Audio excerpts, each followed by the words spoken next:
Ouais, c'est Norman justement qui a vécu la moitié du match sur le banc et en dehors. Est-ce que tu comprends justement les sifflets du parc ce soir par rapport à la prestation de l'équipe? Oui, mais le parc, je commence à le connaître un peu et je sais qu'aujourd'hui, comme un peu le début de saison dernière, mais cette année, on savait qu'on ne serait pas épargné par le moindre faux pas. Et aujourd'hui, voilà, on peut les comprendre avec tout ce qui s'est passé pendant 2 mois. Aujourd'hui, on est la 3e journée, on n'a toujours pas gagné, donc on peut un minimum les comprendre. Oui. Ce qui est étonnant, c'est qu'on disait l'équipe s'est stabilisée défensivement. On ne vous attendait pas là, finalement, à ne pas marquer des buts. Parce que c'est vrai, l'effectif que vous avez, c'est pas là où on vous attendait, en fait. Oui, on ne nous attendait pas là, mais ce soir, on est tombé sur une équipe de Bordeaux qui joue à 5 derrière avec 2 milieux défensifs.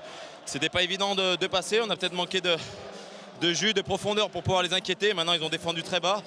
Et de toute façon, il va falloir s'attendre à ça chaque week-end. On l'a vu la semaine dernière face à Ajaccio, on l'a vu de partout. On va rencontrer des équipes qui vont venir défendre, qui vont venir contre-attaquer. Donc c'est à nous de trouver la solution, mais il n'y a pas de raison qu'elles ne viennent pas vu l'effectif qu'on a.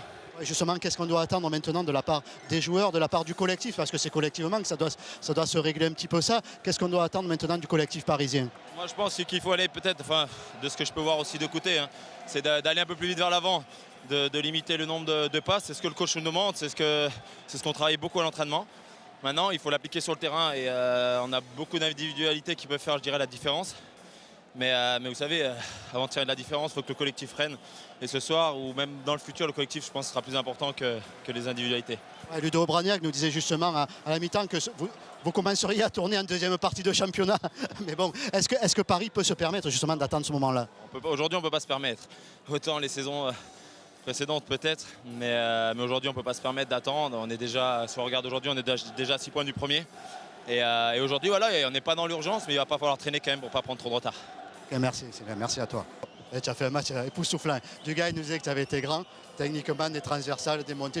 Remarque, quand on a pris Ibrahimovic comme tu l'as pris ce soir, quoi, tu peux signer où tu veux maintenant.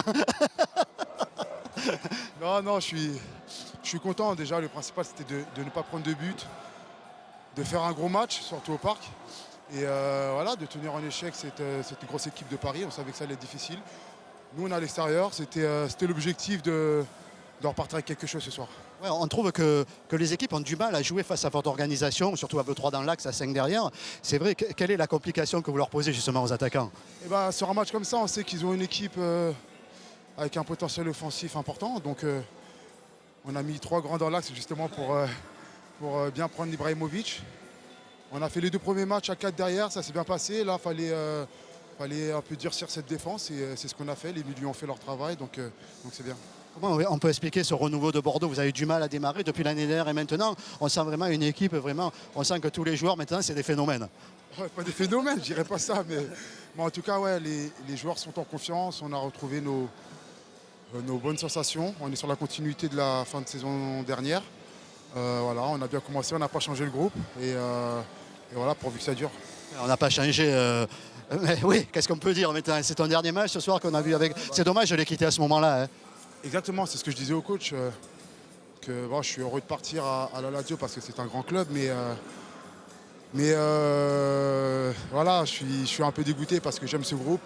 Il y a une superbe entente dans le vestiaire et on gagne les matchs. Donc, et donc voilà, je pars pas au meilleur moment, mais je suis content quand même. Si ça se passe mal là-bas, tu sais que tu peux revenir. Voilà, Merci à toi en tous les cas.